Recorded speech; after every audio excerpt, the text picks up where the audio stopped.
Christ est la paix, recherchez.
Matthieu 12, verset 43, 45.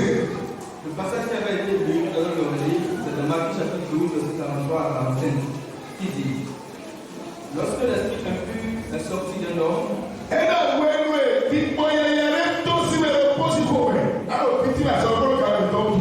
il va par les lieux arides, cherchant de repos, et il ne trouve point. Alors il dit: Je retournerai dans ma maison où je suis sorti. Et quand il arrive, il la trouve vide, balayée et ornée. Il s'en va et il prend avec lui 7 autres esprits.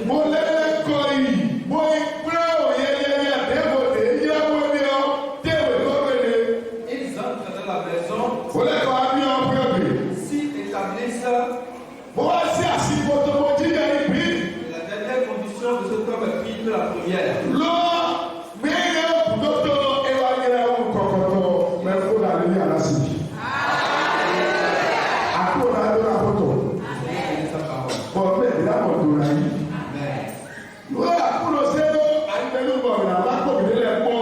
thème que le Seigneur nous inspire à partager ensemble, nous allons parler de ceux qui sont vaincus. Ceux qui ont été vaincus. L'extrait très bien. Ceux qui ont été vaincus. Lorsqu'on parle de quelqu'un qui est vaincu, si on ne vous explique pas ça correctement, vous allez être vaincu sans vous en rendre compte. Ceux qui sont vaincus, nous allons détailler un peu leur vie. Et vous allez suivre attentivement. Premièrement, sachez que lorsque nous étions encore dans le monde, il y avait des esprits qui étaient dans nos vies, des démons qui nous perturbaient, et ce sont eux qui dirigeaient notre vie. Maintenant que nous sommes dans le Seigneur Jésus, Jésus a fait son entrée dans notre vie. En ce moment, ces démons qui nous perturbaient entre-temps ont complètement déserté le lieu. Et ils sont partis. Lorsqu'ils sont partis, la Bible a dit, ils ne trouvent pas où ils vont rester. Ils décident de revenir voir d'où ils ont été chassés. Et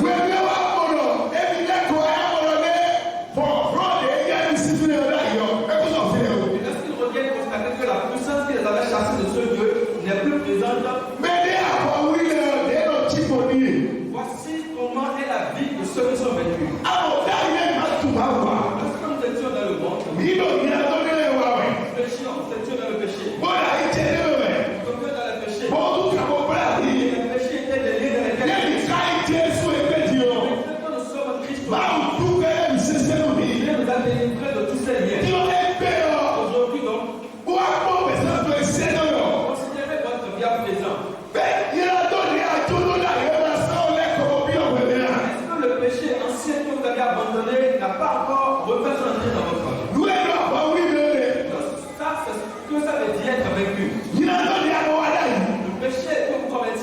Mais il va prendre. Qu'on se dise la vérité. À contre il a l'ordre là. Vous avez déjà un tout temps abandonné ce péché. Bon, venez nous parler. Et vous êtes désormais fidèle à Dieu. Mais Mais aujourd'hui, il a donc pour la oui. ce même péché vous a encore eu. Bah, il a Au point où vous êtes accordé à cela. Je voudrais donc vous dire que le péché dans lequel vous êtes, c'est une tribulation qui vous a atteint. C'est une armée qui vous a eu. C'est une armée. Les démons, ce sont les démons que nous avons. Et nous les appelons les armées du monde qui saisissent les gens. Autrefois, vous avez l'habitude de voir. Mais peut-être que vous avez Christ, vous avez abandonné le corps. Mais aujourd'hui, vous ne commencez pas à voler. Frères et sœurs, cela veut dire que vous avez été vaincu. Autrefois, vous étiez de la poche. Vous avez abandonné ça depuis. Aujourd'hui, vous êtes parti encore de la poche. Vous avez donc été à terre.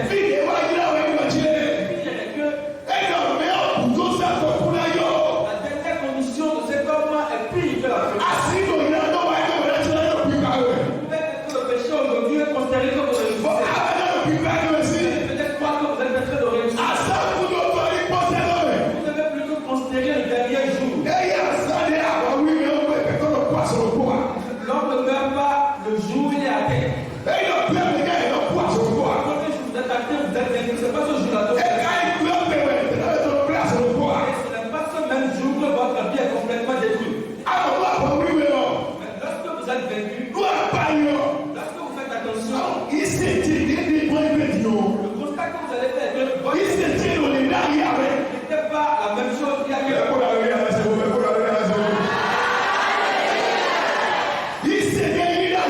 La foi que j'ai reçue, j'étais obéissant à Dieu.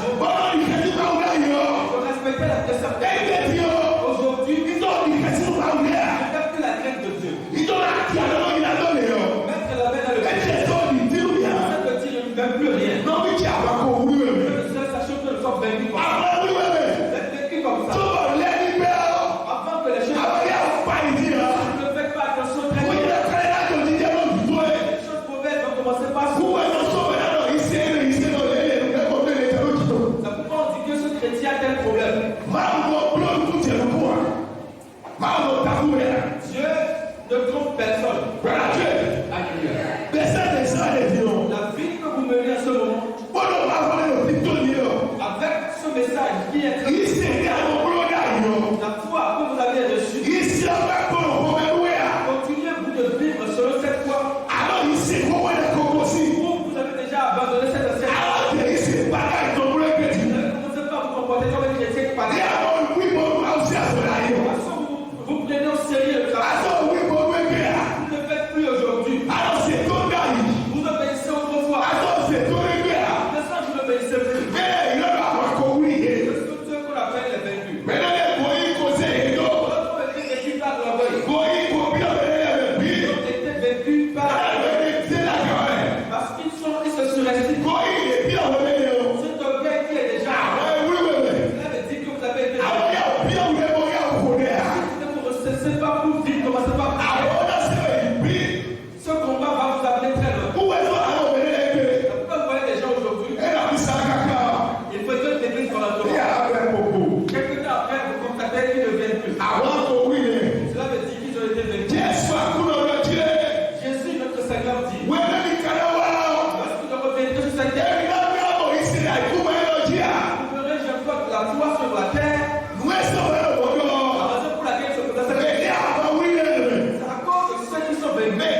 viendra persécution. Il viendra persécution. Le code de dimanche est derrière. Tout était passé. Il viendra à l'heure à laquelle.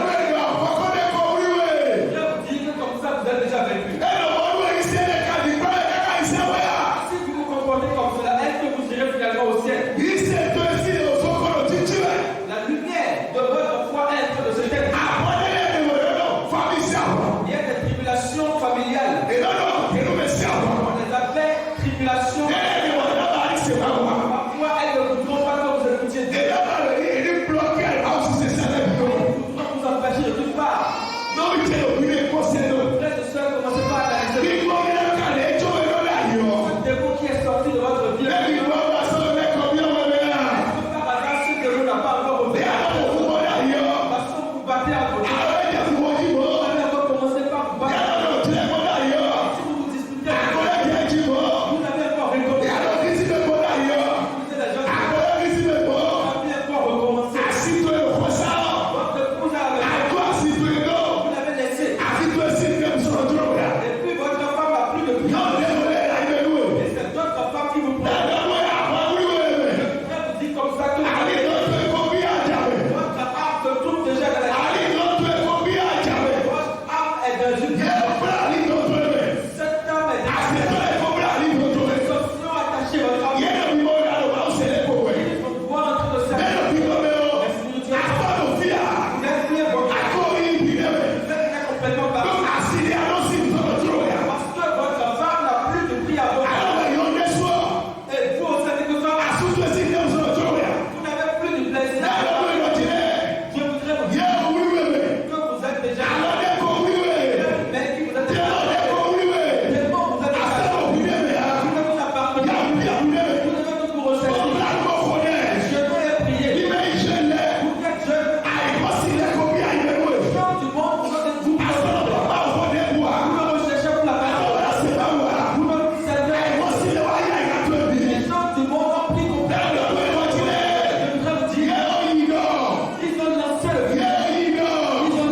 pas. Ou alors, il y a des gens qui ont pas Si tu ne fais pas attention,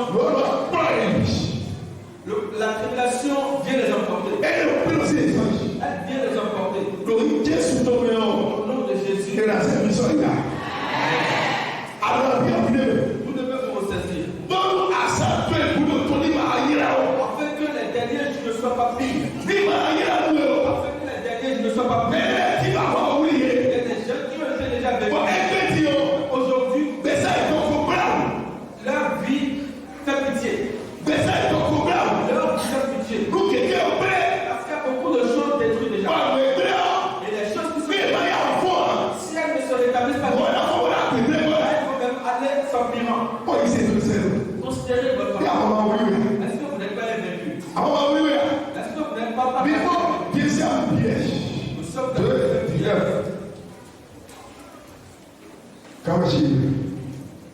Chapitre 2, verset 19. Chapitre 2, verset 19. Oui. Il leur promet la liberté.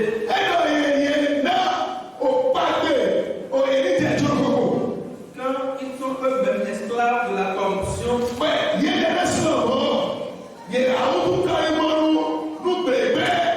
car chacun est esclave de ce qu'il a fait de lui.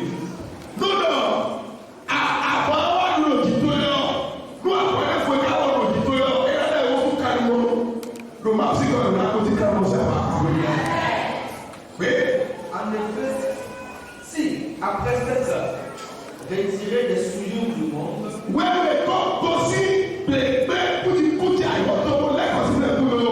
la connaissance du Seigneur est sauvée, ils s'y engagent de nouveau et sont vaincus. Leur dernière condition est pire que la première. Car mieux valait pour eux n'avoir pas connu la voie de la vie que de se détourner après l'avoir connu du saint commandement qui leur avait été donné. Il leur arrivait ce qui dit un proverbe vrai. Le chien est retombé, est retourné à ce qu'il a vomi. Et la truie l'avait s'est vautrée dans le bourbier.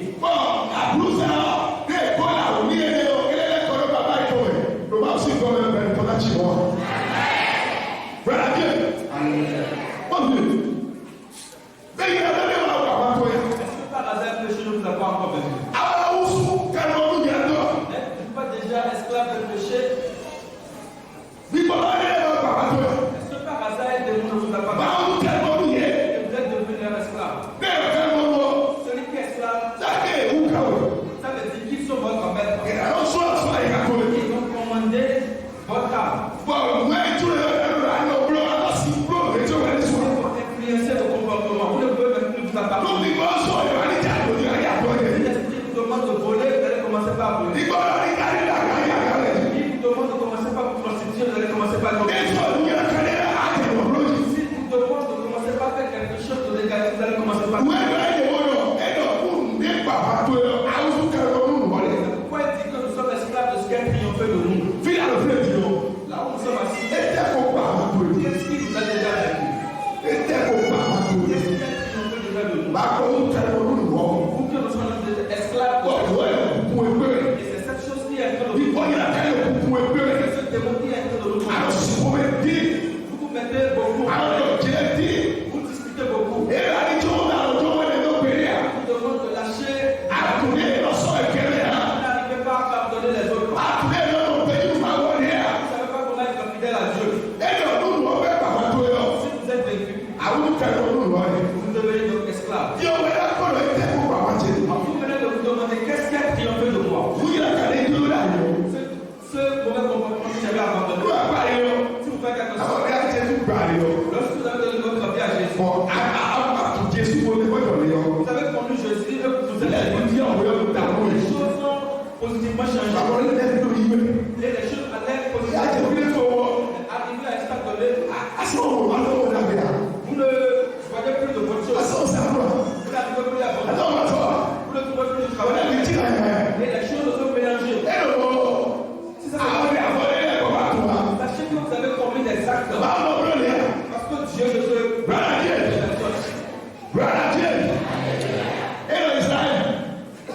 Israël. Et il y a une fois.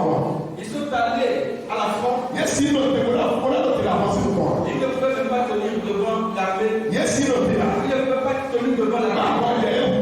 Et ils ne commençaient pas à être vaincus. Josué a commencé par... Qu'est-ce qu'on va dire? Si Israël a fui devant l'ennemi, Israël a pris la fuite devant l'ennemi, alors pour raconter ceci, et Dieu lui a dit, parce que Israël a touché à la fuite, s'il ne met pas la main, Dieu ne nous abandonnera jamais. Beaucoup sont déjà vaincus. Pourquoi les choses commençaient par se mélanger? Nous devons nous ressaisir. Et nous demander qu'est-ce qui se passe. Amen.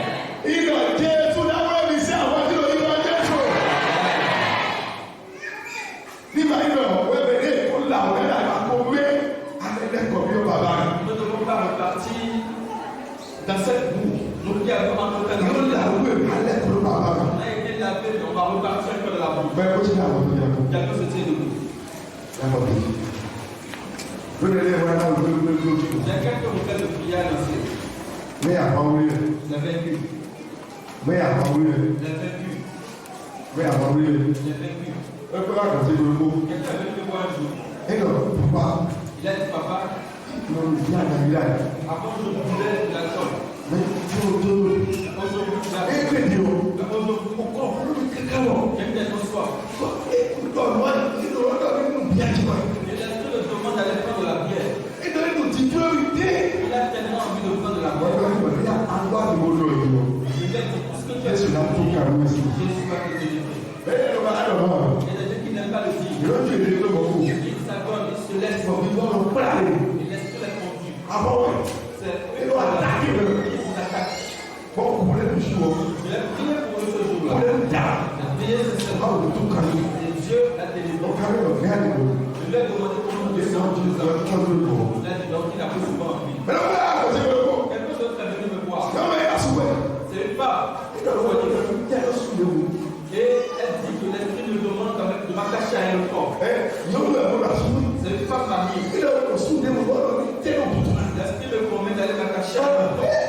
Délivre-moi des tribulations.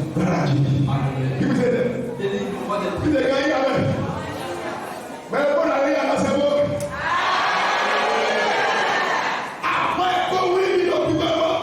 Les esprits qui m'ont eu spirituellement, c'est que je m'en rends compte. Délivre-moi de leur main.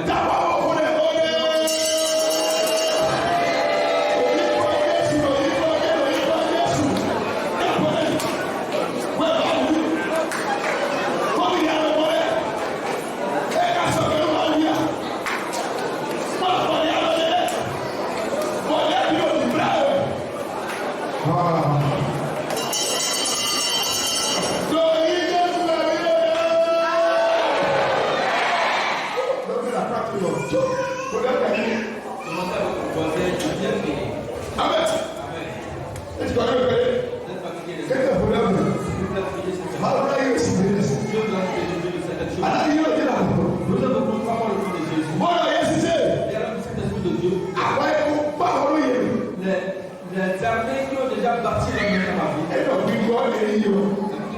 L'esprit est chassé. Il n'a pas trouvé au réseau. Il sait donc qu'il va reprendre son. Lorsqu'il vient voir la maison balayée, il est allé chercher 7 autres méchant. Wọ́n sábà bẹ̀ wọ́n wíwẹ̀ ní. Voici pourquoi j'ai dit cela. Gbígbọ́ yẹyẹ kò sábà ló yẹ wẹ̀. Les démons qui sont installés là-bas. Gbígbọ́ wẹ̀. Cet esprit Ẹ yà wọ̀ fọ́ ọmọ rẹ̀. détruit leur Ẹ yà domaine. wọ̀ tó yẹ tó. Il consume. Ẹ yà wọ̀ yà yẹ tó. Il chasse les démons. Ọ̀rẹ́.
Bon, alors, tu peux aller là. Dans quel vie vous êtes? Alors, il faut.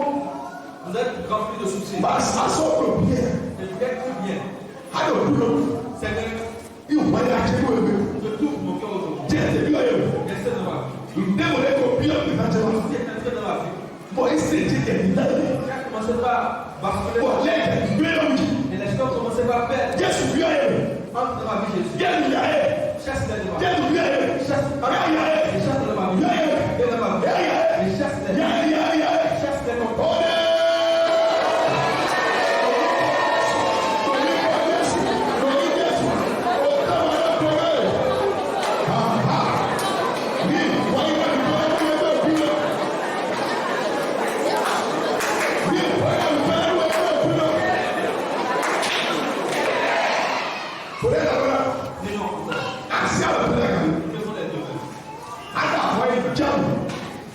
Les tribulations qui vont coincer.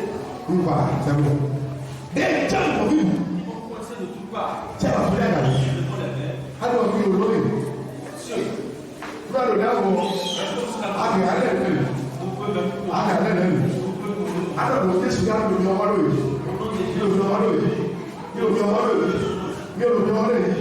Àwọn ìjà kò bí bi, wọ́n sọ wọn sá, wọ́n sọ sí màtí wọn lọ wa, wọ́n sọ ló kálẹ̀ wá, ẹgbẹ́ mi ò láyé, yà ló jáde lọ, Commencez par verser le feu. jáde lọ, Verser le feu. mi fi ẹ̀yọ́, mi lè sọ́dọ̀ ẹ̀yọ́, àwọn ìjà, Les tribulations qui vont coincer. yà ló dá àwọn ọ̀gá yọ, Ça permet de bien prier. tọ́wọ́ bá, Que ça soit de maison maternelle. wọ́n fẹ́ wọ́n yóò bá yín sè máa wà, Les tribulations qui sont là dedans. lórí ẹ̀sùn náà rẹ̀, Au nom de Jésus. àsọ́fà wọn alẹ́, Le manque de travail, màá fọ́ sẹ́lẹ̀, le chômage, la lùkọ́ bá yà lẹ̀, le manque d'évolution. wọ́n bẹ yí àsọ́fà bí, Vous qui êtes élèves, wọ́n àsọ́fà fún ẹ̀ bí i. vous pouvez contrôler plus bien. Bon, asa òfin kò.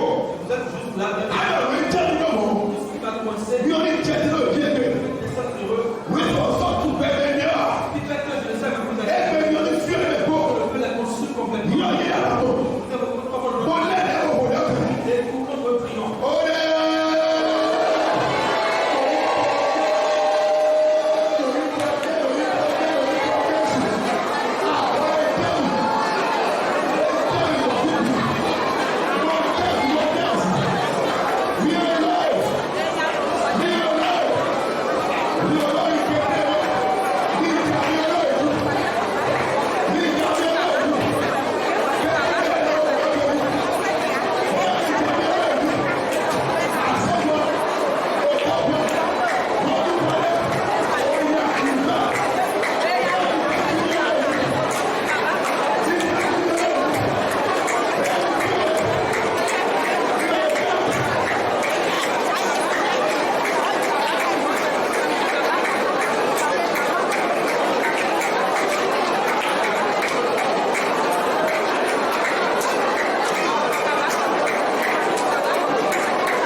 Les quoi de nous, alors, il y a un pot. C'est bon, vous pouvez faire des petites bières. C'est là que vous pouvez. Vous mettez alors, il y a des lois. Et là, il a rien dit pour. C'est bon? Oh, mais dans quelle loi? Il nous faut le père.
soutient ma foi.